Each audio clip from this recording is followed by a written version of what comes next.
والضراء والكاظمين الغيظ والعافين عن الناس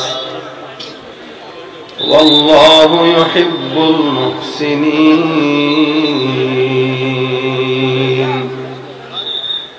صدق الله مولانا العظيم صدق رسوله النبي الكريم.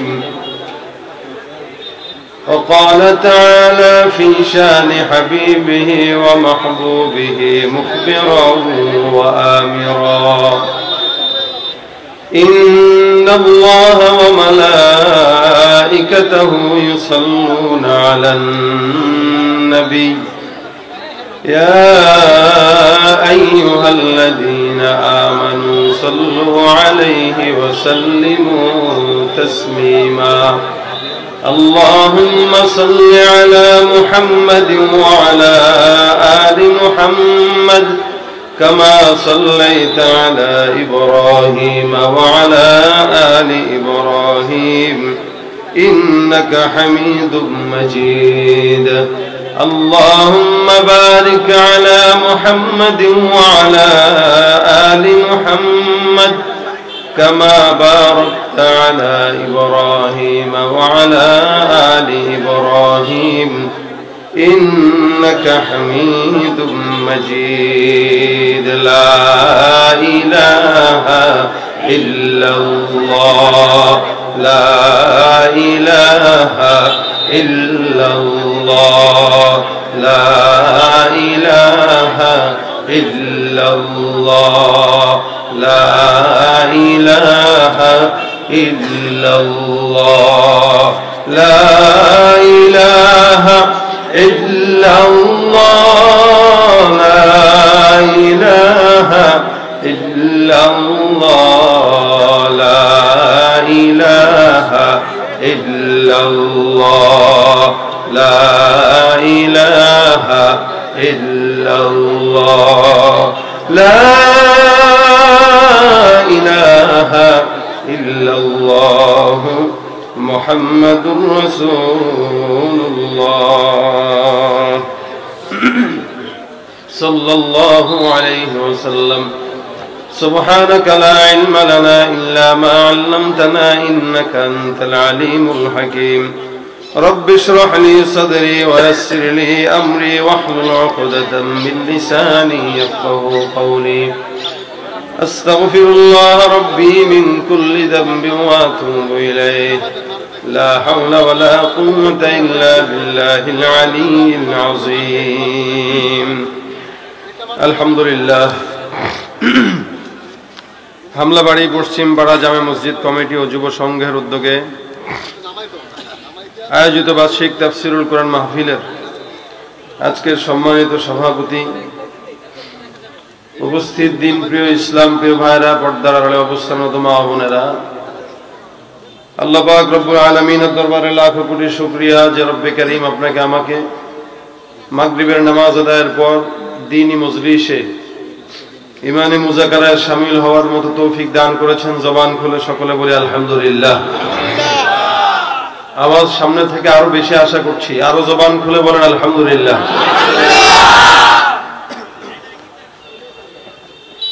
মুখতাসার কিছু কথা বলার নিয়তে বসলাম। আল্লাহ পাক যদি তৌফিক দান করে কিছু গুরুত্বপূর্ণ কথা যেগুলো আমার আপনার সকলের জন্য প্রয়োজন, আল্লাহ পাক যেন আমাদেরকে শুধু মাহফিলটা কান সুখের জন্য না দেন, এখান থেকে যেন 2-4 জন 10 জন মানুষ কিছু আমলের নিয়তে কিছু জিনিস নিয়ে যাওয়ার তৌফিক দান করে বলেন আমিন। সবই তো যুবক ভাই, যুবকদের আওয়াজ আজকের আওয়াজের সাথে মিলতেছে না। যুবক ভাইরা আছেন, যতক্ষণ আমি থাকবো ততক্ষণ আপনারা আওয়াজ দিয়ে থাকতে পারবেন ইনশাআল্লাহ?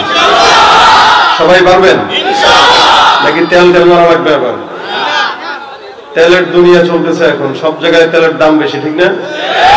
আমরা গাড়ির তেল কিনতে কিনতে পকেটের অবস্থা ফাঁকা, পেঁয়াজ মরিচ কিনতে কিনতে গরিবদের অবস্থা বেগতিক। এখানে এসেও যদি আপনাদেরকে তেল মারা লাগে তাহলে তো আমার অবস্থা বেগতিক হবে। তেল মারা লাগবে না, তেল ছাড়া আওয়াজ দিবেন ইনশাআল্লাহ। জবান খুলে বলেন মাথায় তেল মারিয়া ফায়দা নেই যে লুটিয়া, তেল বিনা চলে না দুনিয়া। মাথায় তেল মারিয়া ফায়দা নেই যে লুটিয়া, তেল বিনা চলে না দুনিয়া। ভাইরে তেল বিনা চলে না দুনিয়া। নারিকেল, সরিষা, তিসি, বাদাম, সয়াবিন, সূর্যমুখী, তিলের তেল আর ডিজেল কেরোসিন। কবিরাজি হোমিওপ্যাথিতে মাথায় দিলে গরম মাথা হইয়া যায় হিমেল।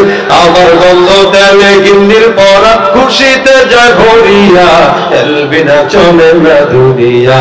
ভাইরে তেল বিনা চলে না দুনিয়া। ঠিক না? অসুস্থ বা রোগী হইয়া যাবেন ক্লিনিকে, আর সেখানে তো তেলের বাহার দেখবেন চারিদিকে। অসুস্থ বা রোগী হইয়া যাবেন ক্লিনিকে, সেখানে তো তেলের বাহার দেখবেন চারিদিকে। ডাক্তার, মিস্টার, সাংবাদিক কোন তেলের পাগল সবাই, তেল পাইলে সবাই যেন ডাকে নতুন জামাই। মিস্টার, সাংবাদিক কোন তেলের পাগল সবাই, তেল পাইলে সবাই যেন ডাকে নতুন জামাই। আবার তেলের কাছে পুলিশ কাতর, মন্ত্রী এমপি সব মিয়া, তেল বিনা চলে না দুনিয়া। জায়গা বুঝে এক ফোঁটা তেল অনেক দামি ভাই, আরে অজাগাতে কলস কলস কোনো দাম তার নাই। জায়গা বুঝে এক ফোঁটা তেল অনেক দামি ভাই, আরে অজাগাতে কলস কলস কোনো দাম তার নাই। নির্বাচন বাঁচে আর পেতে তেলের জুড়ি নাই, তেল মারাতে পটু যারা তারাই চেয়ার ভাই। নির্বাচন বাঁচে আর পেতে তেলের জুড়ি নাই, তেল মারাতে পটু যিনি তিনি চেয়ার ভাই। আবার তেল পাইলে নেতা খুশি, সত্য মিথ্যা ভুলিয়া, তেল বিনা চলে না দুনিয়া। ভাইরে তেল বিনা চলে না দুনিয়া। তেল লাগবে আরো? আওয়াজ দিতে পারবেন ইনশাআল্লাহ? জবান খুলে নারায়ে তাকবীর। আওয়াজ হয় নাই, আরো আওয়াজ দিয়ে নারায়ে তাকবীর। সবার আওয়াজ আছে তো ইনশাআল্লাহ? থাকবেন তো শেষ পর্যন্ত আওয়াজ ইনশাআল্লাহ? আল্লাহ কবুল করুন, বলেন আমিন। ভালো ভালো আলোচকরা দাওয়াত দিয়েছেন, শেষ পর্যন্ত ইনশাআল্লাহ আজকের এই মাহফিলটা সফলতা কামনা করে আল্লাহ পাক যেন কবুল করে, বলেন আমিন। আমি আপনাদের সামনে যে আয়াতে কারিমা তেলাওয়াত করেছি, এই আয়াতের ভিতরে আল্লাহ পাক মুমিনের কিছু গুণ বর্ণনা করেছেন। এর ভিতরে কিছু কিছু আছে, অসংখ্য মানুষকে আল্লাহ পাক রব্বুল আলামিন দুনিয়ার জমিনে সৃষ্টি করেছেন। এর ভিতরে কিছু কিছু মানুষের ভিতরে ভালো গুণ, খারাপ গুণ সংমিশ্রণে আল্লাহ পাক মানুষকে বানিয়েছেন। পরিবেশের কারণে কেউ ভালো জিনিস শিখে, আবার পরিবেশের কারণে কেউ খারাপ জিনিস শিখে।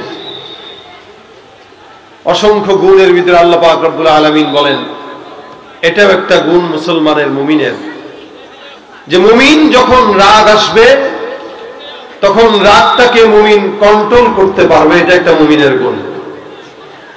এই জন্য আল্লাহ পাক কোরআনের আয়াতে বলেন আল্লাযীনা ইউনফিকুনা ফিস সাররাই ওয়াদ দাররা ওয়াল কাযিমিনাল গায়জ। অসংখ্য গুণের মাঝে মুমিনের এটাও একটি গুণ যে এরা যখন রাগ আসবে, এই রাগকে এরা কন্ট্রোল করবে। ক্ষমতা থাকলেই পাওয়ার দেখিয়ে মানুষের সঙ্গে রাগ করে খারাপ ব্যবহার করা, এটা মুমিনের গুণ না, এটা বেঈমানের গুণ। মুমিনের গুণ থাকবে, রাগও আসবে, ওটার ভিতরে সবর করার ধৈর্য থাকবে তার ভিতরে। এবং আরেকটা থাকবে হচ্ছে ওয়াল আফিনা আনিন নাস, ও মানুষকে ক্ষমা করতে শিখবে। রাগ আসবে তো মানুষকে, রাগকে দমিয়ে বান্দাকে ক্ষমা করবে, এটা হচ্ছে মুমিনের গুণ। কারণ আল্লাহ পাক রব্বুল আলামিন কোরআনের ভিতরে মুহসিনদেরকে মহব্বত করেন, এই বিষয়ে বলেন ওয়াল্লাহু ইউহিব্বুল মুহসিনিন। যারা মানুষকে ক্ষমা করতে জানে, আমি আল্লাহ পাক রব্বুল আলামিন তাদেরকে মহব্বত করি, তাদেরকে ভালোবাসি, তাদেরকে ক্ষমা করে দিই। সুবহানাল্লাহ। আমরা কি দুনিয়াতে সবাই আল্লাহ পাকের ক্ষমা চাই না? চাই না? সবাই চাই। এই কারণে রাসূল করিম সাল্লাল্লাহু আলাইহি ওয়াসাল্লাম হাদিসে বলেন কোন বান্দা যদি আল্লাহ পাক রব্বুল আলামিনের জমিনে কোন বান্দাকে ক্ষমা করতে না জানে, লা ইয়ারহামুল্লাহু মান লা ইয়ারহামুন নাস, যেই বান্দা মানুষকে ক্ষমা করে না, আল্লাহর হাবিব বলেন আল্লাহ পাক রব্বুল আলামিন তাকে ক্ষমা করেন না। এজন্য অন্য হাদিসে রাসূল বলেন, তুমি দুনিয়ার জমিনের কোন বান্দাকে ক্ষমা করতে জানো না, কিন্তু আল্লাহর কাছে ক্ষমা চাও, এই ক্ষমা চাওয়াটা, এই ক্ষমা পাওয়ার আশা করাটা বোকামি। কারণ তুমি নিজেই তো অন্যকে ক্ষমা করতে জানো না, আল্লাহ পাক কিভাবে তোমাকে ক্ষমা করবে? আল্লাহর ক্ষমা যদি কেউ পেতে চায়, সেজন্য অন্যকে ক্ষমা করতে শিখে। মানুষের ভিতরে রাগারাগির স্বভাব, এটা আল্লাহ পাক রব্বুল আলামিনের তরফ থেকে সৃষ্টিগত একটা দোষ, বান্দার ভিতরে আল্লাহ পাক এটা দিয়েছেন।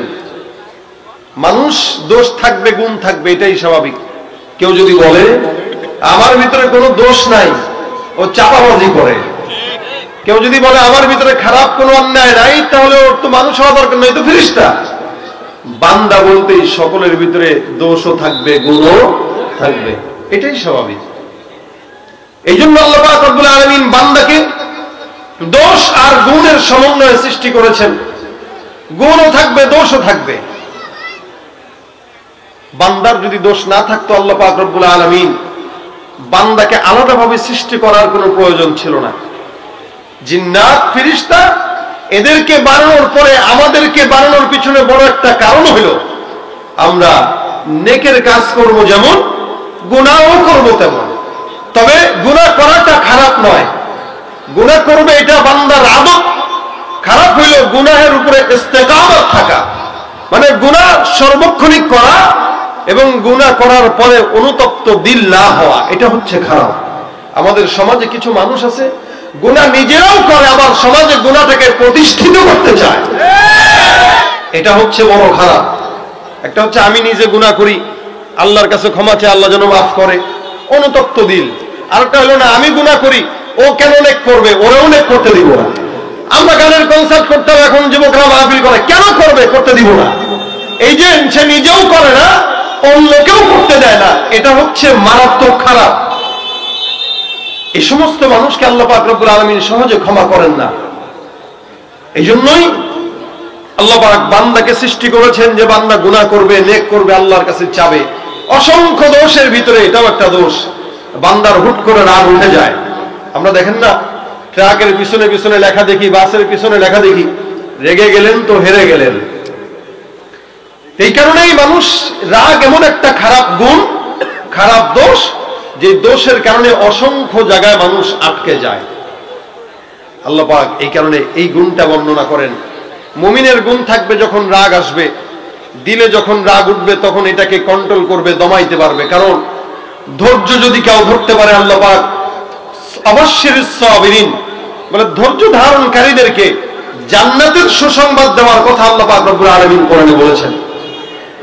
এই কারণে রব্বুল আলামিন বলেন, الذين ينفقون في السراء والضراء والكاظمين الغيظ। মুমিনের অসংখ্য গুণের ভিতরে এটাও একটা মুমিনের গুণ থাকবে।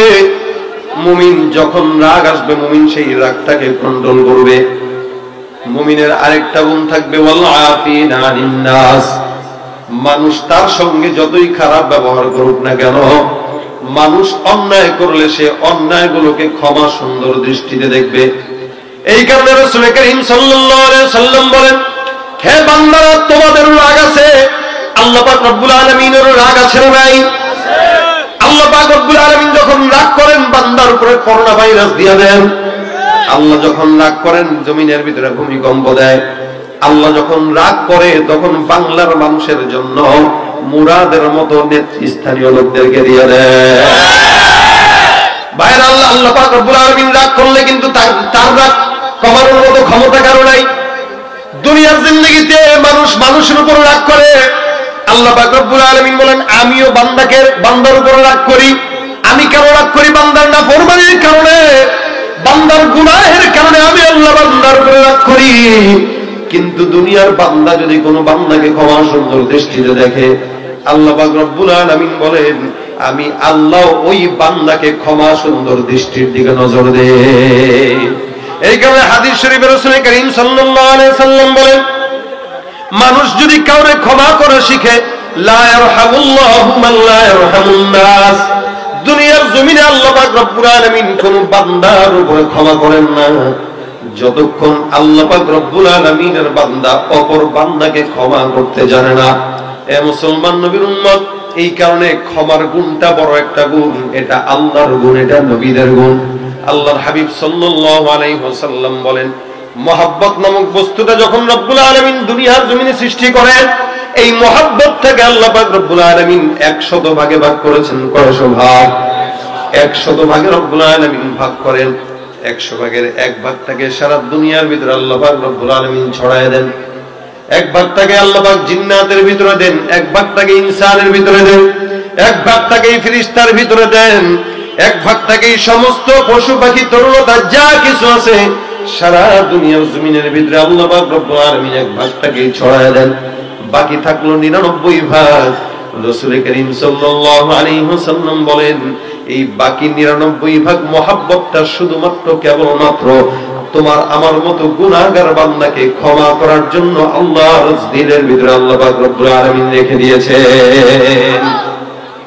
এতটা মহাব্বত আল্লাহ পাক রব্বুল আলামিন তার দিলের ভিতরে নিয়ে আসেন শুধুমাত্র বান্দার মহাব্বত করার জন্য, শুধুমাত্র বান্দাকে ক্ষমা করার জন্য। এই কারণে আল্লাহ পাক বলেন, বান্দা তোমরাও ক্ষমা করা শিখো। ওয়ালাফিনা লিন্নাস, বান্দা অন্য বান্দাকে ক্ষমা করবে, এটা মুমিনের গুণ।